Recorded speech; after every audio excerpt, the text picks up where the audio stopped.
Yeah, I mean, it's just such a horrendous story, and it's hard to tell. There are images in the grand jury report that we didn't wind up feeling like we could put on the site.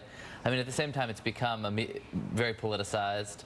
I think it's kind of hard to politicize, just in that it's a situation in which both sides, there's a lot on both sides of the abortion fight, have things they can take away from it. There's the idea that women felt that they were forced to go to this horrendous clinic does say something about health care, but they were drugged, they were killed, they were mistreated, unsanitary conditions. There's some suggestion that some of them felt like they couldn't go to other clinics because there were protesters outside or they couldn't afford them.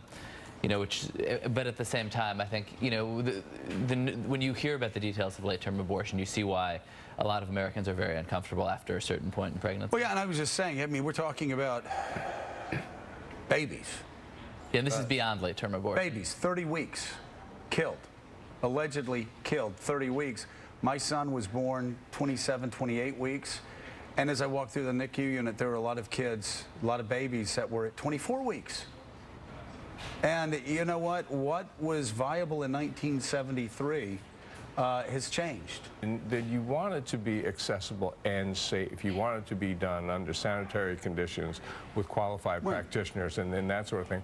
One of the problems is that in so many parts of the country, it's just not available, and then women go to the terrible alternatives. And I mean, there's certainly been a campaign on the right to make it, in lieu of being able to actually ban abortion, just to make it incredibly difficult to get.